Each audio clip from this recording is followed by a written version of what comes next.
Hydra commissioner एवी रंगनाथ ने कहा है कि शहर में आग की हिफाजत के कवानीन की खिलाफ वर्जी पर सख्त निगरानी की जाएगी। उन्होंने बताया कि GHMC, hydra, fire department, revenue और इलेक्ट्रिक डिपार्टमेंट की टीमें फील्ड में मायना करेंगी और कानून के मुताबिक खिलाफ वर्जी करने वालों के खिलाफ कार्रवाई की जाएगी। कमिश्नर ने अवाम से भी अपील की कि वह किसी भी आग की हिफाजत के कवानीन की खिलाफ वर्जी की इतला वीडियोस या तस्वीर की शक्ल में हाइड्रा कंट्रोल रूम नंबर 9000111667 पर भेजें ताकि बर वक्त इकदाम किए जा सके। उन्होंने जोर दिया कि आग की हिफाजत के कवानीन की पाबंदी न सिर्फ इंसानी जानों की हिफाजत के लिए ज़रूरी है बल्कि शहर में आग के हादसात को रोकने के लिए भी लाजमी है। ఈ శనివారము అంటే 24వ తారీఖు ఒక major fire accident Nampally station రోడ్లో జరిగింది.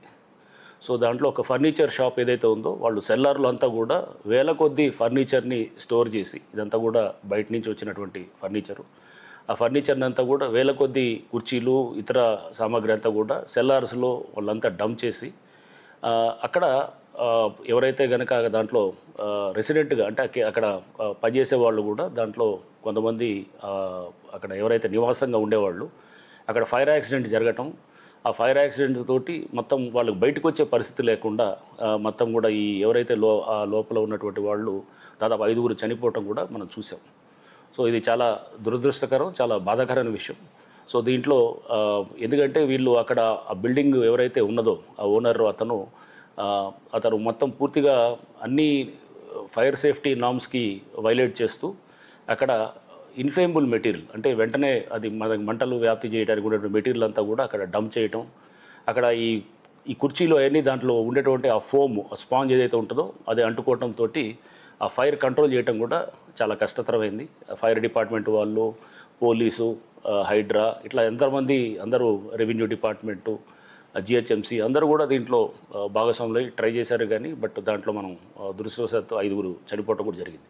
ఈ నేపథ్యంలో ఇప్పుడు హైడ్రా అండ్ అట్లానే GHMC and fire department, electricity department, ఇంకా ఇట్లా అందరూ కూడా ఇంకా రెవెన్యూ డిపార్ట్మెంటు అందరం కూడా దీంట్లో ఈ ఇన్సిడెంట్ దీని మీద మేము వెంటనే ఈ ఆడిట్ని చేయాలని చెప్పి నిర్ణయించుకోవడం జరిగింది. ఫీల్డ్ చెక్స్ చేస్తూ ఎవరైతే కనుక ఈ ఫైర్ సేఫ్టీ నామ్స్కి విరుద్ధంగా పెద్ద ఎత్తున కూడా ఇన్ఫ్లేమబుల్ మెటీరియల్ డంప్ చేస్తున్నారో, డంప్ చేసి దాని ద్వారా రేపు ఏంటంటే ఎండేంజరింగ్ ఇది human lives or public safety, ఇటువంటి పరిస్థితులు మనం చాలా చూసాం. చాలా ఫైర్ యాక్సిడెంట్స్లో కూడా ప్రధానమైన కారణం ఏంటంటే అక్కడ ఎలక్ట్రికల్గా ఎక్కడో చోట చిన్న షార్ట్ సర్క్యూట్ అవ్వటం, అది ఆ షార్ట్ సర్క్యూట్ అయిన తర్వాత అక్కడ డంప్ చేసినటువంటి సెల్లార్స్లో కానీ ఆ బిల్డింగ్లో ఏదైతే ఇన్ఫ్లేమబుల్ మెటీరియల్ ఉందో అది అంటుకున్న తర్వాత ఫైర్ అంతా కూడా బిల్డింగ్లకి అంతా మొత్తం వ్యాప్తి చెందటం, తద్వారా దాంట్లో ఎవరైతే ఉన్నారో వాళ్ళ ప్రాణానికి హాని కలిగినటువంటిది ఎన్నో ప్రాణాలు మనం పోవటం చూసాం.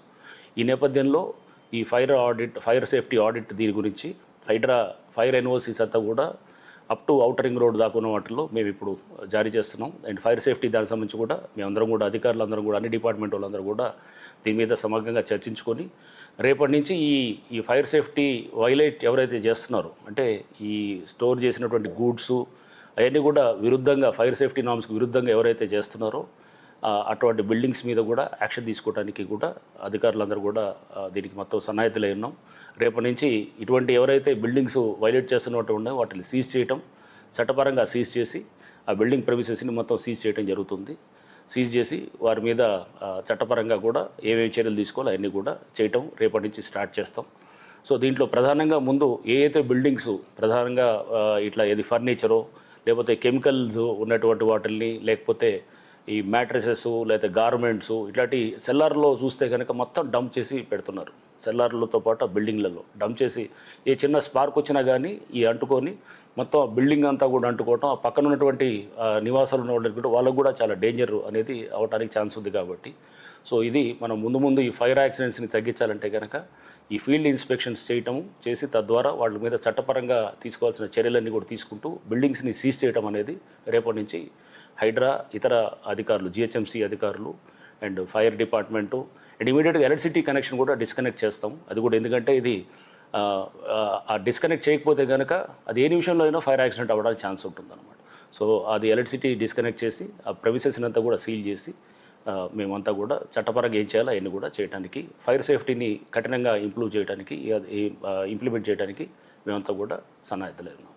అట్లనే పబ్లిక్ అందరికి కూడా హైడ్రా తరపు నుంచి మా విజ్ఞప్తి, ఎక్కడైతే కనుక మీ దగ్గర ఇటువంటి ఉన్నాయో, అంటే చాలా చోట్ల మనం చూసాం, చాలా కంజెస్టెడ్ ఉన్న ప్రాంతాల్లో సెల్లార్లు అంతా కూడా డంప్ చేసి అక్కడే చిన్న షార్ట్ సర్క్యూట్ ఒకటైతే ప్యానెల్ బోర్డో లేదా ఎక్కడో చిన్నది ఎక్కడో షార్ట్ సర్క్యూట్ అయ్యి తద్వారా మంటలని వ్యాప్తి చెందడానికి అక్కడ కావాల్సినటువంటి మీడియం అంటే ఇన్ఫ్లేమబుల్ మెటీరియల్స్ అన్నీ కూడా ఉండటంతో ఆ ఫైరు ఇమ్మీడియట్గా వితిన్ ఒక అరగంటలో మొత్తం కూడా వ్యాప్తి చెందటం, కంట్రోల్ చేసే పరిస్థితి ఉండకుండా చేయలేని పరిస్థితి ఉంటుంది. అండ్ దాంట్లో ఉండేటటువంటి చిక్కుపోయిన వాళ్ళు వాళ్ళ ప్రాణాలని కాపాడే పరిస్థితి కూడా చాలా కష్టతరం అవుతుంది అన్నమాట.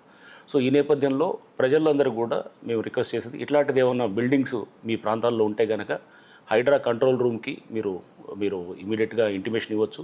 లేతే నాకు కూడా పర్సనల్గా కూడా మా నెంబర్ కూడా మీరు వీడియోస్ కానీ లొకేషన్ని కూడా షేర్ చేస్తూ అది మీరు పంపిస్తే తప్పకుండా అధికారుల బృందం మేము మొదలెడతాము. రేపటి నుంచి మొదలెట్టి ఖచ్చితంగా సీజ్ చేస్తూ ఈ చట్టపరంగా కఠినమైన చర్యలు తీసుకోవడానికి కూడా అందరు అధికారులు కూడా దీనికి సన్నాహితులై ఉన్నాము.